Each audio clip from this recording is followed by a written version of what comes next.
In the endless rainy season of medieval Japan, the sky turned grey and the earth never fully dried. The potters faced an enemy more stubborn than war or famine: humidity. Their fires sputtered, their clay cracked, and their patience was tested with every drop that fell from the heavens.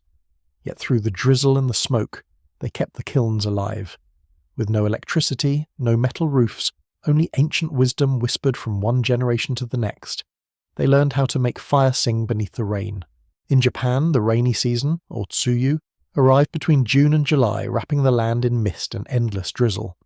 For farmers, it meant flooded fields and delayed harvests, but for potters, it was something far more dangerous: a slow, invisible enemy that seeped into every pore of their craft. The air grew thick with moisture clinging to the skin and the clay alike. The earth refused to dry, remaining soft and heavy, unfit to be shaped. A pot left out too long would warp, one dried too quickly would crack.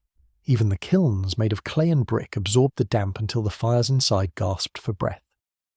The rain silenced villages. The smoke from kilns turned white and thin, rising only to disappear into the grey sky. Yet within every workshop the faint rhythm of work continued. The sound of wooden paddles striking clay, the drip of rain on thatched roofs, the quiet sigh of craftsmen who had done this all their lives. To survive Tsuyu was to prove not just skill, but a patience that could outlast the season itself. Long before the first rains fell, potters knew what was coming. They gathered raw clay from rivers and rice fields during the dry months, cutting it into heavy blocks and leaving them to rest beneath the sun. This was not mere storage. It was preparation for survival. Each block of clay was wrapped in straw or hemp cloth, protecting it from the moisture that would soon invade every corner of their world. The dry clay was mixed later with fresh, damp earth, creating a perfect balance, not too brittle, not too wet. The texture mattered more than gold, for one wrong ratio could mean an entire kiln lost. In the small mountain villages of Seto or Shigaraki, clay jars lined the walls of workshops, each sealed carefully like jars of preserved food. The potters treated their clay as living beings, sleeping, breathing, waiting for the right moment to awaken. When the rain came, they unwrapped each one as if greeting an old friend, pressing it gently, feeling its weight and softness. Outside, thunder rolled across the mountains. Inside, the potters' hands moved slowly, shaping the future in silence. The world could be wet, dark and cold, but their clay, protected by foresight and patience, still carried the warmth of last year's sun. The potter's workshop was not just a place of labour, it was a sanctuary against the rain. Built on the slopes of hills far from flooded plains, these workshops stood where wind could pass freely and water could not reach. Their roofs were made of thick thatch, extending wide and low, forming a shelter that breathed with the rhythm of the weather. Beneath the dim light of oil lamps, the scent of wet earth mixed with smoke. Walls were open to allow air to flow, so that each breath of wind could dry the moisture gathering on bowls and jars. Around the half-finished vessels, potters placed small baskets of glowing charcoal, not to burn, but to warm the air, to whisper away the dampness that crept into every surface. The rain drummed endlessly on the roof, sometimes soft, sometimes furious, but inside there was calm. The steady sound became part of the work, a background pulse that reminded the craftsman of time passing. The time clay needed to rest, to dry, to breathe. Here, in this quiet harmony of rain and fire, the potter's hands found balance. Each movement was slow, deliberate, meditative. The workshop was both workplace and temple, where the earth of rivers, the air of mountains, and the breath of fire met beneath the same dripping roof. Every object within the potter's world had to resist the rain. Wooden tools were polished with oil to repel moisture. Bamboo sticks and cords made from hemp replaced metal, which would rust and crack in the damp air. Nothing in the workshop was foreign to nature. Each tool aged, bent, and breathed with the weather. Their fuel, oak charcoal, was chosen with care. It burned hotter and cleaner than pine, producing less smoke even on humid days. The firewood was kept under raised floors or hanging racks, never touching the wet ground. In every gesture, lifting a log, sealing a jar, there was awareness that moisture was always waiting, always near. The kiln doors were sealed not with bricks but with clay mixed with straw, a living material that could expand and contract as the rain demanded. Even the storage shelves were made of woven reeds, allowing air to pass through instead of trapping damp air inside. For these craftsmen, technology was not about conquering nature, but adapting to it. They did not fight the humidity, they worked with it. Their tools were like extensions of their own patience, simple, resilient, and alive. In this quiet resilience, medieval Japanese pottery became not just a craft, but a conversation between earth, water, and human will. On the misty hillsides of medieval Japan, the heart of pottery lay inside the sloping kilns, Anagama and later Noborigama. These were not simple ovens, but vast clay creatures built into the earth itself. The Anagama, a single-chambered tunnel kiln, was carved directly into a hillside, its mouth open to the wind and its spine stretched upward, allowing flames to travel naturally with the slope. Potters fed the fire from below, letting smoke and heat climb toward the back where their pots waited in silence. The slope made use of nature's own breath. Air drawn from the valley carried the flame upward, making the kiln an extension of the mountain. Over time, the Noborigama appeared, a multi-chambered stair-like evolution of the Anagama. Each chamber captured heat from the last, reducing waste and giving potters more control over temperature. In the rainy season, this design was salvation. Even as the air outside was soaked with water, the inner chambers of the kiln glowed like the heart of the earth, holding steady against the storm. Every kiln was different, shaped by the soil, the slope, the wind. Some burned for days, others for weeks, yet all shared one secret. They were alive. The potter didn't just build a kiln, he grew it, fed it, and listened to it breathe. When the air grew heavy with rain, firing became an act of endurance. Before the true burn began, potters spent 1 or 2 days gently heating the kiln with small fires. This stage, called drying the bones, drove moisture out from the walls, shelves, and the vessels themselves.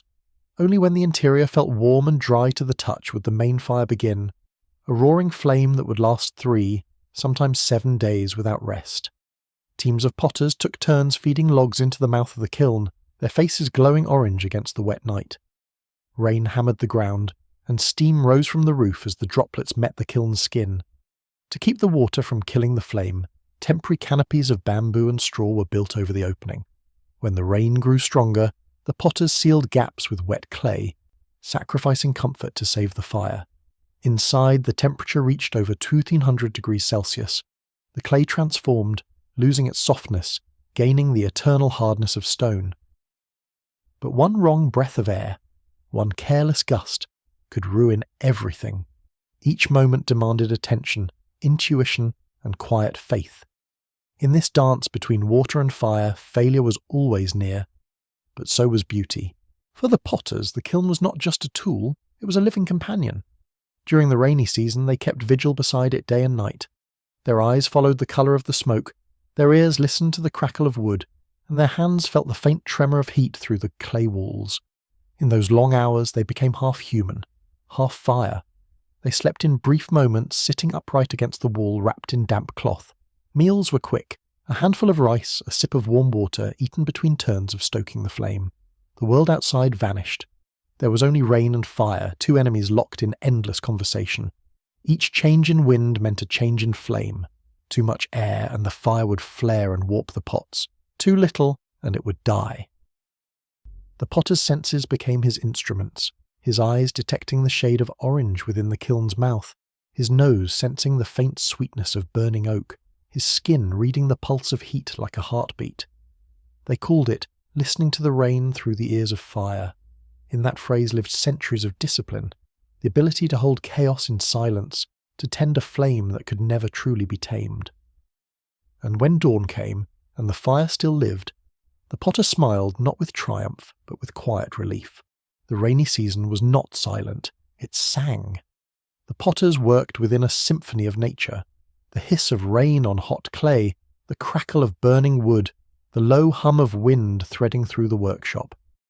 These sounds wove together, forming a rhythm older than any language.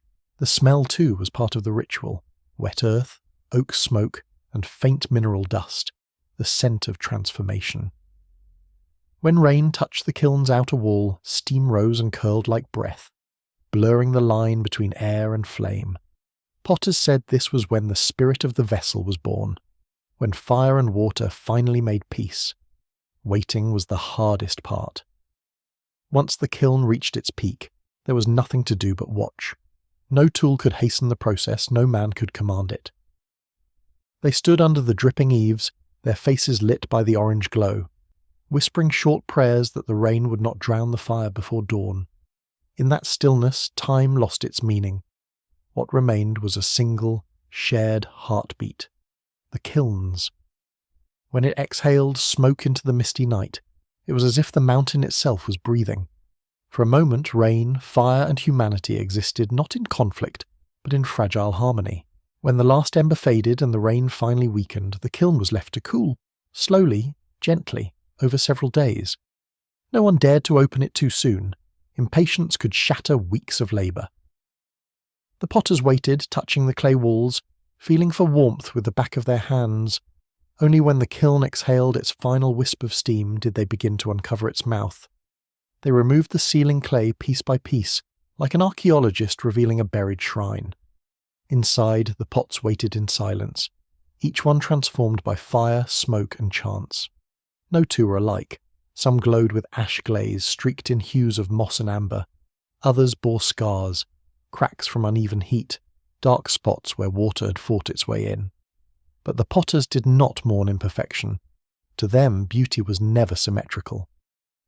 They saw in each flaw the fingerprint of the season, the whisper of rain, the memory of wind, the trace of patience. A perfect pot was lifeless. Only those touched by struggle were truly alive. As they lifted each piece into the grey light of morning, they called this moment the vessel's first breath. It was the instant when the clay, once of the earth, had survived fire, rain, and time, and become something immortal. In the rhythm of rain and flame, the medieval Japanese potter found something beyond craftsmanship, a lesson in coexistence. They did not wage war against nature's will. They learned to speak its language. Each droplet of rain was an obstacle, but also a teacher, reminding them that mastery meant humility. Fire was not their servant, nor water their enemy. Both were companions in creation, each demanding balance, patience, and surrender.